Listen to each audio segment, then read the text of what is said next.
അപ്പൊ എല്ലാവർക്കും സ്വാഗതം. നമ്മൾ ഇന്നൊരു പുതിയൊരു ചാപ്റ്റർ തുടങ്ങുവാണ്. ചാപ്റ്ററിന്റെ പേരെന്താ മക്കളെ? എന്താണ്? അതെ, കെമിക്കൽ ചേഞ്ചസ് എന്താണ് ഈ ചാപ്റ്ററിന്റെ ഒരു പേര്. കെമിക്കൽ ചേഞ്ചസ് എന്ന് വെച്ചാൽ മലയാളത്തിൽ എന്താ പറയാ? മലയാളത്തിൽ നമ്മൾ രാസമാറ്റങ്ങൾ എന്ന് പറയും. ഓക്കെ, രാസമാറ്റങ്ങൾ. നിങ്ങൾ രാസം എവിടെയും കേട്ടിട്ടുണ്ടോ? കേട്ടിട്ടുണ്ടാവല്ലോ. നമ്മൾ കെമിസ്ട്രി എന്താണ്? രസതന്ത്രം എന്നാണ് മലയാളത്തിൽ പറയാം അല്ലേ? കെമിസ്ട്രി എന്ന് വെച്ചാൽ രസതന്ത്രം. അപ്പൊ രാസമാറ്റങ്ങൾ എന്ന് വെച്ചാൽ എന്താണ്? നമുക്ക് കാണാൻ പറ്റാത്ത എന്നാൽ അതിന്റെ ഉള്ളിൽ നടക്കുന്ന മാറ്റങ്ങൾ രാസമാറ്റങ്ങൾ എന്ന് പറയുന്നത്. നമ്മൾ പുറമെ വലിയ മാറ്റങ്ങളൊക്കെ സംഭവിക്കാം, സംഭവിക്കാതിരിക്കാം. പക്ഷേ പുറമെ ഒന്നും മനസ്സിലായിട്ടില്ലെങ്കിലും അതിനുള്ളിൽ നടക്കുന്ന മാറ്റങ്ങളാണ് രാസമാറ്റങ്ങൾ എന്ന് പറയാം അല്ലേ? അപ്പോൾ ഫിസിക്കൽ ചേഞ്ചസ് എന്താണ്? ഫിസിക്കൽ ചേഞ്ചസിന്റെ പ്രത്യേകത എന്ന് വെച്ചാൽ നമുക്കത് മനസ്സിലാക്കാൻ പറ്റും. ഓക്കെ, ഇപ്പൊ ഉദാഹരണത്തിന് ഞാൻ അടുത്ത സ്ലൈഡിൽ അത് വിശദമായിട്ട് ഫിസിക്കൽ ചേഞ്ചസ് പറയും. എന്നാൽ സിമ്പിൾ ആയിട്ട് ഫിസിക്കൽ ചേഞ്ചസിനുള്ള ഉദാഹരണം ഞാൻ പറയാം. നിങ്ങളുടെ ചെറുപ്പത്തിൽ ഒരു ഫോട്ടോ എടുത്ത് നോക്കുക. ഇപ്പൊ വലുതായതിനു ശേഷമുള്ള ഒരു ഫോട്ടോ എടുത്ത് നോക്കുക. നിങ്ങളുടെ മുഖത്തിന് വ്യത്യാസം ഉണ്ടായിട്ടുണ്ടോ? ഉണ്ട്. നിങ്ങളുടെ മൂക്കിന്റെ ആ ഒരു ഷേപ്പിന് വ്യത്യാസം വന്നിട്ടുണ്ടോ? ഉണ്ട്. നിങ്ങളുടെ ഹെയർ സ്റ്റൈൽ മാറ്റണം, നിങ്ങളുടെ രൂപം ഹൈറ്റ് തന്നെ വ്യത്യാസം വന്നില്ലേ? വെയിറ്റിനും മാറ്റം വന്നിട്ടുണ്ടോ അല്ലേ? അപ്പൊ എന്താണ്? നിങ്ങൾ ഫിസിക്കലായിട്ട് നിങ്ങൾ ഒരുപാട് മാറിയിട്ടുണ്ട്. അപ്പൊ ഇത്തരത്തിലുള്ള നമുക്ക് കാണാൻ കണ്ട് ഐഡന്റിഫൈ ചെയ്യാൻ പറ്റുന്ന മാറ്റങ്ങൾ അത് ഫിസിക്കൽ ചേഞ്ചസ്. ഓക്കെ, അത്തരം ചേഞ്ചസ് നമുക്ക് കണ്ടു കഴിഞ്ഞാൽ പറയാം ഇത് ഫിസിക്കൽ ചേഞ്ചസ് ആണെന്ന് നമുക്ക് പറയാം. ഓക്കെ, അപ്പൊ ഈ ചാപ്റ്റർ ഞാൻ തുടങ്ങുന്നത് ഫിസിക്കൽ ചേഞ്ചസും കെമിക്കൽ ചേഞ്ചസും പറഞ്ഞുകൊണ്ടാണെങ്കിലും നമ്മൾ ഇവിടെയല്ല ഈ ചാപ്റ്റർ നിർത്താൻ പോകുന്നത്. ഓക്കെ, ഇത് എന്താണ്? ഇത് വെറും ബിഗിനിങ് മാത്രമാണ്. പാർട്ട് 1 എന്നൊക്കെ പറയുന്നത് ഇതൊരു ബിഗിനിങ് ആണ്. അപ്പോൾ ഈ ഒരു ചാപ്റ്ററിൽ നിങ്ങൾ പഠിക്കാൻ പോകുന്നത് ഈ ഒരു ചാപ്റ്റർ കെമിക്കൽ ചേഞ്ചസ് തുടങ്ങിയിട്ട് ഞാൻ പലതരത്തിലുള്ള കെമിക്കൽ റിയാക്ഷൻസ് നിങ്ങൾ പരിചയപ്പെടും. കെമിക്കൽ അഥവാ രാസപ്രവർത്തനങ്ങൾ ഞാൻ പഠിപ്പിക്കും. എന്താണ്? ആദ്യം ഞാൻ താപരാസപ്രവർത്തനം പഠിപ്പിക്കും. എന്താ താപരാസപ്രവർത്തനം? നിങ്ങൾക്ക് കേൾക്കുമ്പോൾ തന്നെ താപം, അതായത് എന്താണ്? ടെമ്പറേച്ചർ റിലേറ്റഡ് ആയിട്ടുള്ള ഒരു chemical reaction, thermo chemical reaction അല്ലെങ്കിൽ താപരാസപ്രവർത്തനങ്ങൾ. പിന്നെ അത് കഴിഞ്ഞിട്ട് എന്ത് പഠിക്കും? ഫോട്ടോ കെമിക്കൽ റിയാക്ഷൻസ് പഠിക്കും. എന്താണ്? പ്രകാശരാസപ്രവർത്തനങ്ങൾ നമ്മൾ പഠിക്കും. എന്താണ്? ലൈറ്റ് കൊണ്ടുള്ള രാസപ്രവർത്തനങ്ങൾ നമ്മൾ പഠിക്കും. അതിനുള്ള എക്സാമ്പിൾസും നമ്മുടെ ചുറ്റുമൊക്കെ ഒരുപാട് കാണുന്ന കുറെ കാര്യങ്ങളുണ്ട്. ഫോട്ടോസിന്തസിസ് ഒക്കെ നിങ്ങൾ കേട്ടിട്ടുണ്ടാവും. അതൊക്കെ നമ്മൾ ഡിസ്കസ് ചെയ്യും. ഓക്കെ, പിന്നെ അടുത്ത ക്ലാസ്സുകളിലാണ് നിങ്ങൾ ബാക്കി എന്താണ് വൈദ്യുത രാസപ്രവർത്തനങ്ങൾ എന്താണെന്ന് പഠിക്കാൻ പോകുന്നത്. അതായത് ഇലക്ട്രോ കെമിക്കൽ പ്രോസസ്സുകൾ. അതുപോലെ തന്നെ അവസാനം നിങ്ങൾ എവിടെ ചാപ്റ്റർ നിർത്തുമെന്ന് പറയും. നിങ്ങൾ ആലോചിച്ച് നോക്കിയേ, നമ്മൾ കെമിക്കൽ ചേഞ്ച് രാസമാറ്റങ്ങൾ തുടങ്ങിയിട്ട് ഈ ചാപ്റ്റർ അവസാനം ചെന്ന് എത്താൻ പോകുന്നത് എവിടെയാണെന്നറിയോ? ബാറ്ററീസിലാണ്. അതേ മക്കളെ, ബാറ്ററീസ്. എന്താ ബാറ്ററീസ്? നിങ്ങൾക്ക് അറിയാലോ. ബാറ്ററി എന്ന് വെച്ചാൽ നമ്മൾ ടോർച്ചിൽ ഉപയോഗിക്കും, വാച്ചിൽ ഉപയോഗിക്കും. എന്ത്? നമ്മളെ മൊബൈൽ ഫോണിൽ ഇപ്പോൾ റീചാർജ് ചെയ്തിട്ട് നമ്മൾ ഉപയോഗിക്കുന്ന ബാറ്ററീസ് ഇല്ലേ? നമ്മൾ ഫോൺ റീചാർജ് ചെയ്യുന്നില്ലേ എല്ലാ പ്രാവശ്യവും? അതിന്റെ എന്താണ്? ചാർജ് കുറഞ്ഞു കഴിഞ്ഞാൽ നമ്മൾ അതിന്റെ അഡാപ്റ്റർ കുത്തി വയർ കുത്തി നമ്മൾ ചാർജ് ചെയ്യുന്നുണ്ട്. എന്താ? അതിനുള്ളിൽ ബാറ്ററി ഉണ്ട് അല്ലെ? റീചാർജ് ചെയ്യാൻ പറ്റുന്ന ഒരു ബാറ്ററി ഉണ്ട്. അപ്പൊ അത്തരത്തിലുള്ള വൈദ്യുത രാസ സെല്ലുകൾ അഥവാ ഇലക്ട്രോ കെമിക്കൽ സെല്ലുകൾ അതുകൂടി നമ്മൾ ഈ ക്ലാസ്സിൽ ഡിസ്കസ് ചെയ്യും. അതായത് ഈ ചാപ്റ്റർ ഡിസ്കസ് ചെയ്യും. ഈ ഒരു ക്ലാസ്സിൽ നിങ്ങൾക്ക് എന്തൊക്കെ കെമിക്കൽ റിയാക്ഷൻസ് ഉണ്ടെന്നുള്ള ഒരു ബിഗിനിങ് ഞാൻ തരും. ഓക്കെ, നമ്മൾ പ്രകാശരാസ പ്രവർത്തനങ്ങൾ വരെ ഈ ക്ലാസ്സിൽ പഠിക്കും. അപ്പോൾ ഞാൻ പറഞ്ഞു ഫിസിക്കൽ ചേഞ്ചസ്, അതായത് ഭൗതിക മാറ്റങ്ങൾ അറിയാൻ ഏറ്റവും നല്ലത് ഒരു എക്സാമ്പിൾ വെച്ചിട്ട് ഞാൻ നിങ്ങൾക്ക് പറഞ്ഞുതരാം. ഭൗതിക രാസപ്രവർത്തനങ്ങൾ, വൈദ്യുത മാറ്റങ്ങളും രാസമാറ്റങ്ങളും ഞാൻ നിങ്ങൾക്ക് ഒരു എക്സാമ്പിൾ വെച്ചിട്ട് പറഞ്ഞുതരാം. അതിന് ഞാൻ എടുക്കുന്ന ഒരു എക്സാമ്പിൾ ആണ് വിറകിന്റെ കാര്യം. വിറക് രണ്ട് തരത്തിൽ ഞാനിവിടെ ചെയ്തിട്ടുണ്ട്. ഒന്നാമത്തെ കേസിൽ ഞാൻ എന്താണ്? വിറക് മുറിക്കുന്നു. ഓക്കെ, വിറക് ഞാൻ എന്താണ് ചെയ്യുന്നത്? വിറക് മുറിക്കുന്നു അല്ലെങ്കിൽ വിറക് കട്ട് ചെയ്യുന്നു എന്ന് പറയാം.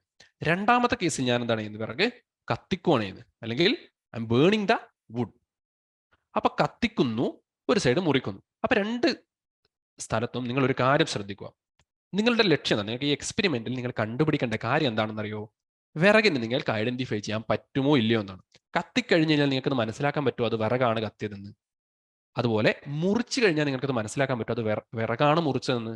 ഇപ്പൊ ഇതിലായിരിക്കും ഉത്തരം ഒബ്വിയസ്ലി നിങ്ങൾക്ക് ഒരു സംശയവും വേണ്ട. നമുക്ക് വിറക് മുറിച്ചതാ. ഇപ്പൊ വലിയൊരു വിറക് ഞാൻ ഇവിടെ അടയാളപ്പെടുത്തി കാണുന്നുണ്ടോ? നീല മഷിയിലും വേണം ഞാൻ ഇതാ മഷി മാറ്റിയിട്ട് ഒരു മഞ്ഞ നിറത്തിലും ഞാൻ നിങ്ങൾക്ക് അടയാളപ്പെടുത്തി കണ്ടോ? വിറകുകളുണ്ടോ? പല പല വിറകുകൾ നമ്മളിവിടെ കട്ടയായിട്ടുണ്ട്. അപ്പൊ ഈ വിറകിനെ മുറിച്ചിട്ടാണ് ഇതുപോലെ ചെറിയ ചെറിയ കഷ്ണങ്ങളാക്കിയിട്ടുള്ളത് ആണല്ലോ. ഈ ചെറിയ കഷ്ണങ്ങൾ കണ്ടപ്പോൾ നിങ്ങൾക്ക് മനസ്സിലാവുന്നുണ്ടോ എന്താണ്? അത് വലിയ വിറകിന്റെ കഷ്ണങ്ങളാണെന്ന് നമുക്ക് മനസ്സിലായി. അപ്പൊ എന്താ സംഭവിച്ചത്? വിറക് എന്നൊരു അതിന്റെ ഐഡന്റിറ്റിക്ക് അവിടെ ഒരു മാറ്റവും ഇല്ല അല്ലെ? അവിടെ എന്താണ്? വെറും ഫിസിക്കൽ ചേഞ്ചസ് മാത്രമാണ്. അതിന്റെ രൂപത്തിൽ മാത്രമേ വ്യത്യാസം വന്നിട്ടുള്ളൂ അല്ലേ? അല്ലാതെ അത് വിറകല്ലാതായിട്ടില്ല. അത് ഇപ്പോഴും വിറക് തന്നെയാണ്. ഇനി വിറക് കത്തിച്ച കേസ് നിങ്ങൾ എടുത്താലോ, ഇവിടെ വിറകായിട്ട് നിങ്ങൾ കണ്ടോ? അവസാനം നിങ്ങൾക്ക് എന്താണ് കിട്ടുക? കുറച്ച് ചാരം കിട്ടും, അല്ലെങ്കിൽ ആഷ് കിട്ടും. പിന്നെ കത്തിക്കഴിഞ്ഞ് കുറച്ച് പുകയും കിട്ടും അല്ലേ? പിന്നെ കുറച്ച് ലൈറ്റായിട്ട് ഇങ്ങനെ കത്തിയിട്ട് എന്താണ് ലൈറ്റ് പോലെ നിങ്ങൾ കാണുന്നുണ്ട്. ഇത് മാത്രമേ കാണുന്നുള്ളൂ. അപ്പൊ ഈ കത്തിക്കഴിഞ്ഞ ചാരം നിങ്ങൾ എടുക്കുക. നമ്മൾ ചാരം അല്ലെങ്കിൽ വെണ്ണീർ എന്നൊക്കെ ചില സ്ഥലത്ത് പറയും. ഈ ചാരം എടുത്തിട്ട് നിങ്ങൾ നോക്കുക. എന്താണ്? ഒരു ഗ്രേ കളറുള്ള ചാരമാണല്ലോ. ആ ചാരം നിങ്ങൾക്ക് കണ്ട് നോക്കിക്കഴിഞ്ഞാൽ നിങ്ങൾക്ക് പറയാൻ പറ്റുമോ ഇത് വിറക് കത്തിയ ചാരം തന്നെയാണെന്ന്? ഒരിക്കലും പറയാൻ പറ്റില്ല. കാരണം എന്താണ്?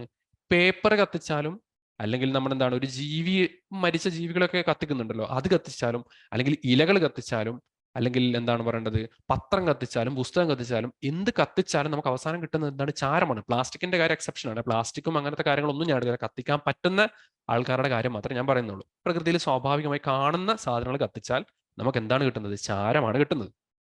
ഈ ചാരത്തിൽ നിന്ന് നിങ്ങൾ കണ്ടുപിടിക്കാൻ പറ്റുമോ ഇത് കത്തിച്ച സാധനം എന്താണെന്ന്? സ്വാഭാവികമായിട്ട് നമ്മളെപ്പോലെ സാധാരണ ആൾക്കാർക്ക് അല്ലെങ്കിൽ പഠിക്കുന്ന കുട്ടികൾ നിൽക്കുന്ന നമുക്കത് ഐഡന്റിഫൈ ചെയ്യാൻ കുറച്ച് ബുദ്ധിമുട്ടാണ്. പക്ഷേ നിങ്ങൾ ഈ ഷെർലക് ഹോംസിനെ പറ്റി കേട്ടിട്ടുണ്ടോ? ആർതർ കോനൻ ഡോയൽ എന്നൊരു എഴുത്തുകാരൻ എഴുതിയ ഒരു ലോകപ്രശസ്ത കുറ്റാന്വേഷണമാണ് ഷെർലക് ഹോംസ്. അപ്പൊ ഷെർലക് ഹോംസ് യഥാർത്ഥത്തിൽ ഒരു തരത്തിലൊരു കെമിസ്റ്റ് കൂടിയായിരുന്നു. അതായത് കെമിസ്ട്രിയിൽ പരീക്ഷണങ്ങളൊക്കെ നടത്തുന്ന ഒരാളായിരുന്നു. അപ്പൊ അദ്ദേഹത്തിന്റെ ഏതൊക്കെ ചില കഥകളിലുണ്ട്. അതായത് എന്താണ്, ഒരു പുള്ളിക്കാരൻ ഒരാള് സിഗരറ്റ് വലിച്ചു കഴിഞ്ഞാൽ ചാരം ഉണ്ടാവുമല്ലോ, പൊടി പൊടി പോലെ. അപ്പൊ ഈ പൊടി പൊടി പോലെയുള്ള ചാരങ്ങൾ നിലത്ത് വീണിട്ട് ആ ചാരങ്ങളിൽ നിന്ന് ഷെർലക് ഹോംസിന് ആ വലിച്ച ആൾക്കാരെ പറ്റി മനസ്സിലാക്കാൻ പറ്റുന്നൊക്കെയുള്ള ചില ഡിസ്ക്രിപ്ഷൻസ് ഉണ്ട്. അതുപോലെ വലിച്ചത് ഏത് സിഗരറ്റ് ആണെന്ന് വരെ പുള്ളിക്കാരൻ ആ ചാരത്തിന് മനസ്സിലാക്കാൻ പറ്റുമെന്ന് പറയുന്നത്. അപ്പൊ അതുപോലെ ഒബ്സർവേഷൻ വെച്ചിട്ട് നന്നായി ഒബ്സർവ് ചെയ്താൽ ചിലപ്പോൾ നമുക്ക് എന്തെങ്കിലും ക്യാരക്ടറിസ്റ്റിക് കണ്ടുപിടിക്കാൻ പറ്റുമായിരിക്കും. ചാരത്തിൽ നിന്ന് നമുക്ക് ഇത് ഏതിന്റെ ചാരമാണെന്ന് കണ്ടുപിടിക്കാൻ വളരെ ബുദ്ധിമുട്ടാണ്. അപ്പൊ എന്താ പറയാ, അവിടെ കെമിക്കലി ഒരു മാറ്റം വന്നു, ഫിസിക്കലി അല്ല, കാണാനോ മാറ്റം വന്നു. കാണാൻ കംപ്ലീറ്റ്ലി ഫിസിക്കലി മൊത്തത്തിൽ മാറി. മാത്രമല്ല കെമിക്കലി മാറ്റം വന്നതുകൊണ്ട് നമുക്കത് ഒറിജിനൽ ഉണ്ടായിരുന്ന വിറക് തന്നെയാണെന്ന് തന്നെ വിശ്വസിക്കാൻ പോലും പറ്റുന്നില്ല ചാരം കണ്ടു കഴിഞ്ഞാൽ, അല്ലേ? അപ്പൊ അതാണ് കെമിക്കൽ ചേഞ്ചസ്. പക്ഷേ നമ്മൾ കെമിസ്ട്രി ആണ് പഠിക്കുന്നത്, അല്ലേ? അപ്പൊ കെമിസ്ട്രി പഠിക്കുമ്പോൾ നമ്മൾ പരീക്ഷയ്ക്ക് കത്തിക്കുന്നു, കത്തിച്ചു കഴിഞ്ഞാൽ ചാരം കാണുന്നുണ്ട്, അത് വിറകല്ല എന്ന് മനസ്സിലാവുന്നുണ്ടോ? So this is A chemical change. അങ്ങനെ നമുക്ക് എഴുതാൻ പറ്റുമോ? ഇല്ല. പരീക്ഷയൊക്കെ ചോദിക്കുമ്പോൾ നമ്മൾ എന്താണ്, കെമിസ്ട്രിയുടെ ഒരു ഭാഷയിൽ നമ്മൾ എഴുതി ഫലിപ്പിക്കണം. എഴുതി കാണിച്ചാൽ മാത്രമേ ടീച്ചർക്ക് മനസ്സിലാവും, ഓ ഈ കുട്ടി പഠിച്ചിട്ടുണ്ട്, കുട്ടിക്ക് കെമിസ്ട്രി അറിയാം. അപ്പൊ നമ്മൾ എന്ത് ചെയ്യണം? അതിനൊരു ഡെഫിനിഷൻ പഠിക്കണല്ലോ. ഞാൻ ഡെഫിനിഷൻ കാണിച്ചു തരാം. ഓക്കെ, അപ്പൊ ഡെഫിനിഷന് മുമ്പ് ഞാൻ ഒരു ചെറിയൊരു ചിത്രം കൂടി ഞാൻ കാണിച്ചിട്ടുണ്ട്. ഇത് എന്താണ്, നമ്മുടെ സ്കാൻഡിനേവിയൻ കൺട്രീസ്, അതായത് നോർവേ, സ്കോട്ട്ലൻഡ്, അതുപോലുള്ള ആ ഭാഗം, സ്കോട്ട്ലൻഡ് അല്ല, നോർവേ, അതുപോലെ ഐസ്ലൻഡ്, അതുപോലെ ആ ഒരു ഭാഗത്തുള്ള സ്കാൻഡിനേവിയൻ കൺട്രീസിലൊക്കെ കാണുന്ന ഒരു ചെറിയൊരു ദൃശ്യമാണ്. ഇതൊരു തടാകമാണ്. ആ തടാകത്തിന് മുമ്പിൽ മുകളിൽ നിങ്ങൾ എന്താണ് കാണുന്നത്? ഇവിടെ ആവിയായിട്ട് പോകുന്ന നീരാവി, അതായത് വാട്ടർ വേപ്പേഴ്സ് നിങ്ങൾ കാണുന്നുണ്ട്, അല്ലേ? അപ്പൊ ഇവിടെ എന്താണ് സംഭവിക്കുന്നത്? ഇവാപ്പറേഷൻ ആണ്, അല്ലെ? ബാഷ്പീകരണമാണ് ഇവിടെ നടക്കുന്നത്. ഇവാപ്പറേഷൻ. ഓക്കെ, ഇവാപ്പറേഷൻ ആണ് ഇവിടെ നടക്കുന്നത്. അപ്പൊ എന്താണ് ഇവിടെ? നമുക്ക് വാട്ടർ ഇല്ലാതായിരുന്നുണ്ടോ? ഇല്ല. വാട്ടർ എന്താണ്? അതിന്റെ ഫിസിക്കൽ സ്റ്റേറ്റ്, അതായത് ലിക്വിഡ് ആയിരുന്ന വാട്ടർ ഇപ്പോ എങ്ങോട്ട് പോകുന്നു? അത് ഗ്യാഷ്യസ് സ്റ്റേറ്റിലേക്ക് പോകുന്നു, അല്ലെ? ഗ്യാസ് ആയിട്ട് മാറുമായിരുന്നു. അവിടെ വാട്ടർ ഇല്ലാതാവുന്നുണ്ടോ? ഇല്ല. വാട്ടർ ഇപ്പോഴും വാട്ടർ ആയിട്ട് തന്നെ. പക്ഷെ എന്താണ്? അതിന്റെ ഫിസിക്കലി അതിന്റെ സ്റ്റേറ്റ് മാറി. എവിടുന്ന്? വാട്ടർ എന്ന സ്ഥലത്ത് നിന്ന് എങ്ങോട്ട് മാറി? അത് നീരാവി അഥവാ ആവി അഥവാ വേപ്പർ സ്റ്റേറ്റിലേക്ക് പോയി. ഇതുപോലെ തന്നെ നമ്മൾ ഐസ് ക്യൂബ്, അല്ലെ? ഐസ് എന്താണ്? ഐസ് വാട്ടർ ആണ്. അത് അലിഞ്ഞു കഴിഞ്ഞാൽ എന്താവും?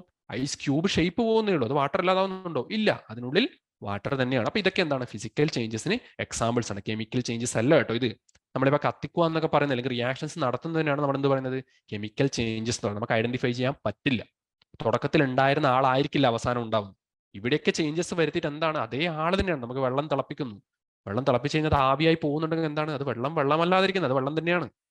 ഐസ് ക്യൂബ് വെള്ളമാകുമ്പോഴും അത് വാട്ടർ എന്ന് പറഞ്ഞ ആൾ തന്നെയാണ്. വലിയ വ്യത്യാസമൊന്നുമില്ല. ഓക്കെ, അപ്പോൾ ഇനി ഞാൻ നേരത്തെ പറഞ്ഞ പോലെ നമുക്ക് കെമിസ്ട്രി ഒന്ന് പഠിക്കാം, അല്ലെ? അതിന്റെ ടേംസ് പഠിക്കാമല്ലോ. അപ്പോൾ ഫിസിക്കൽ ആൻഡ് കെമിക്കൽ ചേഞ്ചസ് എന്താണെന്ന് ഇതൊന്ന് വായിച്ചു നോക്കിയേ. Physical change only A change in the arrangement of molecules occurs. Hence, it can be easily brought back to its original state. In the case of chemical changes, new molecules are formed. ഞാൻ ഇവിടെ highlight ചെയ്ത് വെച്ച രണ്ട് കാര്യങ്ങൾ ഓർമ്മിച്ചാൽ തന്നെ എന്താണ്, നമുക്ക് physical ചേഞ്ചസും chemical ചേഞ്ചസും വളരെ ക്ലിയർ ആയിട്ട് മനസ്സിലാവും. ഫിസിക്കൽ ചേഞ്ചസിൽ എന്താണ് സംഭവിക്കുന്നത്? നമ്മുടെ അതായത് മോളിക്യൂൾസ് തമ്മിൽ വലിയ മാറ്റമൊന്നുമില്ല. തുടക്കത്തിൽ ഏതൊക്കെ മോളിക്യൂൾസ് ഉണ്ടായിരുന്നോ അതേ മോളിക്യൂൾസ് അവസാനമുണ്ട്. പക്ഷെ എന്താ വ്യത്യാസം? അറേഞ്ച്മെന്റ് മാറി. ഉദാഹരണത്തിന് ഞാൻ എന്താണ് പറഞ്ഞത്? ഐസ്, അത് വാട്ടർ ആവുന്നു. ഐസിൽ എന്താണ്? ഐസിൽ നല്ല കട്ട പോലെ വാട്ടർ നിൽക്കും, അല്ലേ? എന്നാൽ അത് വാട്ടർ അതിന്റെ ലിക്വിഡ് ഫോമിലായി കഴിഞ്ഞാലോ? ലിക്വിഡ് ഫോമിലായി കഴിഞ്ഞാൽ പിന്നെ വാട്ടർ എന്താണ്? അതിങ്ങനെ പടർന്ന് പന്തലിച്ച് വെള്ളത്തിന്റെ പോലെ തന്നെ നിൽക്കും, അല്ലേ? ഇനി കുറച്ചുകൂടി കഴിഞ്ഞാൽ അതിന് എന്താവും? ഞാൻ അതിനെ വേപ്പറാക്കുന്നു. വേപ്പറാക്കി എന്താ സംഭവിക്കുക? വെള്ളമൊക്കെ നീരാവിയായിട്ട് പോകും, അല്ലേ? അപ്പൊ നീരാവിയായിട്ട് പോയി കഴിഞ്ഞാലും ഇതിലെല്ലാത്തിലും കോമൺ ആയിട്ടുള്ള ആൾ ആരാന്ന്? വാട്ടർ അഥവാ H2O എന്ന് പറയുന്ന ആള് അവിടെ തന്നെ ഉണ്ട്, അല്ലെ? H2O മോളിക്യൂൾ ഐസിൽ എന്താണ്? H2O അടുപ്പിച്ച് ഇരുന്നിട്ടുണ്ടാവും. വാട്ടറിലാകുമ്പോൾ എന്താണ് കുറച്ചുകൂടി ഡിസ്റ്റൻസ് ഉണ്ടാവും. വേപ്പറിലാകുമ്പോൾ അത് കുറേ കൂടി ഡിസ്റ്റൻസ് മാറി നിൽക്കുന്നേ ഉള്ളൂ, അറേഞ്ച്മെന്റ് മാറുന്നതേ ഉള്ളൂ. അല്ലാതെ എന്താണ് അവിടെ മോളിക്യൂൾസ് മാറുന്നൊന്നുമില്ല. അതുപോലെ തന്നെ ഈ വേപ്പർ സ്റ്റേറ്റ്, വേപ്പറിനെ ഞാൻ എന്ത് ചെയ്യുന്നു, ഒന്നുകൂടി കുറച്ചുകൂടി തണുപ്പിക്കും. അപ്പൊ എന്ത് ചെയ്യും, അത് അത് ലിക്വിഡ് സ്റ്റേറ്റിലേക്ക് വരും അല്ലേ. ലിക്വിഡിന് ഞാൻ കുറച്ചുകൂടി തണുപ്പിക്കും. നമ്മുടെ ഫ്രിഡ്ജിലൊക്കെ നമുക്ക് എന്ത് കിട്ടും, ഐസ് ക്യൂബ്സ് കിട്ടും. തിരിച്ചും മറിച്ചും അങ്ങോട്ടും ഇങ്ങോട്ടും ഒക്കെ നമുക്ക് മാറ്റാൻ പറ്റും. അതാണ് ഫിസിക്കൽ ചേഞ്ചസ് എന്ന് പറയുന്നത് അല്ലേ. ഈ വിറകിന്റെ കാര്യത്തിൽ ഞാൻ പറഞ്ഞല്ലോ, അതുപോലെ തിരിച്ച് മാറ്റാൻ, വിറകിനെ ഒട്ടിച്ചൊട്ടിച്ച് വെക്കാൻ പറ്റുന്നല്ലേ ഞാൻ ഉദ്ദേശിച്ചത്. അവിടെ എന്താണ് അതിന്റെ ഫിസിക്കൽ ആയിട്ടുള്ള ഒരു രൂപം മാറിയെന്ന് മാത്രമേ ഉള്ളൂ, വിറകെന്നുള്ള അതിന്റെ ഐഡന്റിറ്റി നഷ്ടപ്പെട്ടിട്ടില്ല. ഇവിടെയും അത് തന്നെയാണ്. എന്താണ്, ഇതിനെ നമുക്ക് അങ്ങോട്ടും ഇങ്ങോട്ടും ഇന്റർചേഞ്ച് ചെയ്യാൻ പറ്റും. എന്നാൽ കെമിക്കൽ ചേഞ്ചസ് നോക്കിയേ, ന്യൂ മോളിക്യൂൾസ് ആർ ഫോംഡ്. ഉദാഹരണത്തിന് ഞാൻ വിറക് കത്തിക്കുന്നു, വിറകിൽ ഒരുപാട് മോളിക്യൂൾസ് ഉണ്ടാവും. അതിനെ കത്തിക്കുക എന്ന് പറയുന്നത് എന്താണ്, നമ്മൾ അതിനെ ഓക്സിജനുമായി റിയാക്ട് ചെയ്യുന്നതിന് നമ്മൾ കത്തിക്കുക അഥവാ കമ്പഷൻ റിയാക്ഷൻ എന്ന് പറയുന്നത്. ഓക്കെ, കത്തിക്കുന്നതിന് നമ്മുടെ കെമിസ്ട്രി ടേം ആണ് കമ്പഷൻ റിയാക്ഷൻ. അപ്പൊ കമ്പഷൻ ചെയ്യാന്ന് വെച്ചാൽ അതിനെ ഓക്സിജന്റെ കൂടെ റിയാക്ട് ചെയ്യണം. അപ്പൊ ഓക്സിജന്റെ കൂടെ റിയാക്ട് ചെയ്യും. നമ്മൾ എന്താ റിയാക്ട് ചെയ്യാന്ന് പറഞ്ഞാൽ എന്താണ്, നമ്മൾ പുതിയ ആളെ അതിലേക്ക് ആഡ് ചെയ്യാണ് ചെയ്യുന്നത് അല്ലേ. തുടക്കത്തിൽ കുറച്ച് ആൾക്കാരുണ്ട്, തുടക്കത്തിൽ വിറക് എന്ന് പറയുന്നതിനകത്ത് കുറെ മോളിക്യൂൾസ് ഉണ്ട്. അപ്പൊ അതിന്റെ കൂട്ടത്തിലേക്ക് നമ്മൾ ഓക്സിജൻ ആഡ് ചെയ്യണം. അപ്പൊ ഡെഫിനറ്റ്ലി എന്താണ്, ആദ്യം കാണിച്ച ആൾക്കാർ തമ്മിൽ നോക്കുമ്പോൾ പുതിയൊരാൾ വരുന്നു, ആ വാ ഓക്സിജനെ നീ ഇങ്ങോട്ട് വാ. അപ്പൊ ഓക്സിജൻ എന്ത് ചെയ്യും, അവർ അതിന്റെ ഉള്ളിൽ കയറും ഓക്സിജൻ. അപ്പൊ എന്തായി, നമ്മുടെ തുടക്കത്തിലുള്ള ആളല്ല അവസാനം ഉണ്ടാവും, ഓക്സിജൻ കൂടി ചേർന്നിട്ട് പുതിയൊരു മോളിക്യൂൾ നമുക്കുണ്ടാവും. അതാണ് ന്യൂ മോളിക്യൂൾസ് ആർ ഫോംഡ്. ഇനി നമുക്ക് കുറച്ച് എക്സാമ്പിൾസ് ഒക്കെ നോക്കിയാലോ അല്ലെ. ഇതുവരെ നമ്മൾ റിയൽ ലൈഫിലൊക്കെ കാണുന്നതിന് കുറച്ച് എക്സാമ്പിൾ, കെമിസ്ട്രിയുടെ എക്സാമ്പിൾ എടുത്ത് നോക്കാം. അപ്പോൾ ഇതിനു വേണ്ടി ഞാൻ എടുത്തൊരു എക്സാമ്പിൾ ആണ് സോഡിയവും വാട്ടറും തമ്മിലുള്ള റിയാക്ഷൻ. ഇത് നിങ്ങൾ നേരിട്ട് നിങ്ങൾക്ക് നിങ്ങളുടെ കൺമുന്നിൽ കാണിക്കേണ്ട റിയാക്ഷൻ ആണ്. ഓക്കെ, അപ്പൊ അതിനുള്ള ഒരു സെറ്റപ്പ് ഇല്ലാത്തതുകൊണ്ട് നിങ്ങൾക്ക് ഞാൻ ഒരു വീഡിയോ കാണിച്ചു തരാം. അപ്പൊ ഈ വീഡിയോ നിങ്ങൾ ശ്രദ്ധിച്ചു നോക്കണം. നമ്മളെന്താണ് ഇതിൽ ഞാൻ 1-2 കാര്യങ്ങൾ കൂടി നിങ്ങൾ ഓർപ്പിക്കും. അതായത് ഇതുമായി ഇല്ലാത്തതും എന്നാൽ നിങ്ങൾക്ക് ഓൾറെഡി നമ്മൾ ഡിസ്കസ് ചെയ്തതുമായി ബന്ധപ്പെട്ട കാര്യങ്ങളിൽ കൂടി നമ്മൾ ഡിസ്കസ് ചെയ്യും. ഓക്കെ, അപ്പൊ നോക്കാലോ ഈ റിയാക്ഷൻ എന്താ ചെയ്യുന്നത് നോക്കാം. സോഡിയം എന്ന് പറഞ്ഞാൽ നല്ല റിയാക്റ്റീവ് ആയിട്ടുള്ള, അതായത് നന്നായി റിയാക്ട് ചെയ്യും, വെറുതെ ഇരിക്കില്ല. ആരെ കിട്ടിയാലും പെട്ടെന്ന് തന്നെ റിയാക്ട് ചെയ്യും. അധിക സമയം ഇങ്ങനെ കാത്തു നിൽക്കുന്നില്ല, നേരെ റിയാക്ട് ചെയ്യും. അപ്പൊ സോഡിയം വാട്ടറുമായിട്ട് എങ്ങനെ റിയാക്ട് ചെയ്യുന്നതാണ് നമ്മൾ നോക്കാൻ പോകുന്നത്. അപ്പൊ അതിനെന്ത് ചെയ്യണം, ആദ്യം ഒരു സോഡിയം എടുത്തു. കണ്ടോ, സോഡിയം എന്ന് വെച്ചാൽ അത്ര കട്ടിയുള്ള മെറ്റൽ ഒന്നും, ഇപ്പൊ ഇരുമ്പൊക്കെയാണ് നമുക്ക് മുറിക്കാൻ പറ്റുമോ, ഇല്ല. സോഡിയം എന്താണ്, സാധാരണ ഒരു കത്തി വെച്ചിട്ട് നമുക്ക് മുറിക്കാൻ പറ്റും. മുറിച്ചപ്പോൾ കണ്ടോ ഒരു സൈഡൊക്കെ നല്ല ഷൈനി ആയിട്ട് അവിടെ ഇരിക്കുന്നുണ്ടോ അല്ലേ. എന്താണ്, ഷൈനി സർഫസ് കിട്ടി മുറിച്ചപ്പം. ഓക്കെ, ഇനി എന്ത് ചെയ്തു, കുറച്ചൊരു ബീക്കർ, ഈ സാധനത്തെ നമ്മൾ ബീക്കർ എന്ന് പറയാം, ആ ഒരു പാത്രമില്ലേ, ബീക്കർ നമ്മൾ സോഡിയം ഇട്ടു. എന്താ കാണുന്നത്, സോഡിയം അതാ അവിടെ നിന്ന് കറങ്ങാൻ തുടങ്ങി. പമ്പരം കറങ്ങി ഞാൻ പമ്പരം കറങ്ങി അതാ കറങ്ങി. സോഡിയം അതിന്റെ കൂടെ തന്നെ നിങ്ങൾ കണ്ടോ, അതിന്റെ സൈസ് കുറഞ്ഞു വരുന്നുണ്ട്. അതുപോലെ തന്നെ നിങ്ങൾ ലിക്വിഡിന്റെ കളർ ശ്രദ്ധിച്ചോ, എന്താണ് ആദ്യം കളർലെസ് ആയിരുന്നു, വലിയ കളറൊന്നുമില്ല. ഇപ്പം കണ്ടോ ഒരു വൈറ്റ് ഷെയ്ഡ് കളർ അടിക്കുന്നുണ്ട്. ഇതാ സോഡിയം അവിടെ ഇപ്പൊ റിയാക്ട് ചെയ്ത് അവസാനത്തിൽ കണ്ടോ സോഡിയം മുഴുവനായിട്ട് അങ്ങ് റിയാക്ട് ചെയ്ത് തീർന്നു, കറങ്ങി റിയാക്ട് ചെയ്ത് തീർന്നു. അവസാനം നമുക്ക് എന്ത് കിട്ടി, അവിടെ വെറും ഒരു വെള്ള കളറുള്ള ഒരു ലിക്വിഡ് കിട്ടി. ഓക്കെ, അപ്പൊ ഇതിൽ നമുക്ക് എന്താ മനസ്സിലാവുന്നത്, ഒരു റിയാക്ഷൻ നടന്നു. കാരണം എന്താണ്, നമുക്ക് തുടക്കം തെറ്റിയ ആളൊന്നുമല്ല അവസാനം കിട്ടി, ഒരു കെമിക്കൽ ചേഞ്ച്. ഇവിടെ എന്താണ് സംഭവിച്ചത്, നമ്മൾ സോഡിയം തുടക്കത്തിൽ സോഡിയത്തിന്റെ മോളിക്യൂൾസ് ഒക്കെ, സോഡിയത്തിന്റെ ആറ്റംസ് ഒക്കെ ആയിട്ട് സോഡിയം ഉണ്ട്. സോഡിയത്തിന് നമ്മൾ എന്ത് ചെയ്തു, സോഡിയത്തിന് നമ്മൾ വാട്ടറിലേക്ക് ആഡ് ചെയ്തു. അപ്പൊ നമ്മൾ കാണുന്നത് എന്തോ റിയാക്ഷൻ നടന്നു. പക്ഷെ നമ്മൾ കണ്ടു ആ സോഡിയം ഇങ്ങനെ കറങ്ങി നിൽക്കുമ്പോൾ എന്താണ്, ചെറിയൊരു പുക വരുന്ന പോലെ കണ്ടില്ലേ, എന്താണ്, അപ്പൊ എന്തോ ഒരു ഗ്യാസ് റിലീസ് ആയിട്ടുണ്ട് അല്ലേ. എന്തോ ഒരു ഗ്യാസ് റിലീസ് ആയിട്ടുണ്ട്. ഗ്യാസ് മാത്രമാണോ, അല്ല, നീ കാണാം ഒരു കത്തുന്ന ഒരു ഫീൽ അല്ലേ, അതിങ്ങനെ പുക ഉണ്ടാവുന്നത് പോലെ അല്ലേ. അപ്പൊ അതിനർത്ഥമാണ് കുറച്ചൊരു ഹീറ്റ് കൂടി റിലീസ് ആയിട്ടുണ്ട് അല്ലേ, റിലീസ് ആയിട്ടുണ്ട്. പിന്നെന്താണ്, ആ ലിക്വിഡിന്റെ കളർ കൂടി, അപ്പൊ എന്തോ ഒരു എന്താണ്, പുതിയൊരു കമ്പൗണ്ട് കൂടി ഉണ്ടായിട്ടുണ്ട് അല്ലെ. കമ്പൗണ്ട് അല്ലെങ്കിൽ പുതിയൊരു മോളിക്യൂൾ ഉണ്ട്, കമ്പൗണ്ട് ഓർ പുതിയൊരു മോളിക്യൂൾ ഉണ്ടായിട്ടുണ്ട്. എവിടെ, വാട്ടറിലല്ലേ. വാട്ടറിൽ സോഡിയം വാട്ടറും കൂടി ചേർന്ന് പുതിയൊരു മോളിക്യൂളും ഒരു ഗ്യാസും പിന്നെ കുറച്ച് ഹീറ്റും റിലീസ് ചെയ്തിട്ടുണ്ട്. അത്രയും നമുക്ക് മനസ്സിലായല്ലോ. മനസ്സിലായി. ഇനിയിപ്പം വേറെ ഈ എക്സാമ്പിളിന്റെ ഒരു കണ്ടിന്യൂഷൻ കൂടി ഉണ്ട് കേട്ടോ. ഈ എക്സാമ്പിൾ ഇവിടെ തീരുന്നില്ല, നമുക്ക് അവസാനം ഏതാ കമ്പൗണ്ട് എന്ന് മനസ്സിലാവണം. അതിനു വേണ്ടി എന്ത് ചെയ്തെന്ന് വെച്ചാൽ ഒരു ഇൻഡിക്കേറ്റർ ഉണ്ട്. ഇൻഡിക്കേറ്റർ എന്താ നിങ്ങൾക്ക് അറിയോ, ഈ വണ്ടിക്കുള്ള ഇൻഡിക്കേറ്റർ അല്ല. എന്തിനാ വണ്ടിക്ക് ഇൻഡിക്കേറ്റർ, നമ്മൾ ഏത് ഭാഗത്തേക്കാണോ വണ്ടി പോകാൻ പോകുന്നത്, ഉദാഹരണം റൈറ്റിലേക്ക് നമ്മൾ ഒരു ടേൺ എടുക്കുകയാണെങ്കിൽ നമ്മൾ റൈറ്റ് ഇൻഡിക്കേറ്റർ ഇടും, ലെഫ്റ്റിലേക്കാണെങ്കിൽ ലെഫ്റ്റ് ഇൻഡിക്കേറ്റർ ഇടും അല്ലേ. അപ്പൊ കെമിസ്ട്രിയിൽ ഇൻഡിക്കേറ്റർ നമ്മൾ ഉദ്ദേശിക്കുന്നത് pH ഇൻഡിക്കേറ്റർ ആട്ടോ. ഇവിടെ നമ്മൾ pH ഇൻഡിക്കേറ്റർ എന്താണ്, നമുക്ക് കിട്ടിയ സൊല്യൂഷൻ ആസിഡ് ആണോ അല്ലെങ്കിൽ ബേസ് ആണോ എന്ന് പറയാനാണ് നമ്മൾ pH ഇൻഡിക്കേറ്റർ ഉപയോഗിക്കുക. അതിനുവേണ്ടി നമ്മൾ ഇവിടെ ഉപയോഗിക്കുന്നത് ഒരു സൊല്യൂഷൻ ആണ്. ഓക്കെ, ഫിനോഫ്തലീൻ എന്നൊരു സൊല്യൂഷൻ ആണ്. ഫിനോഫ്തലീൻ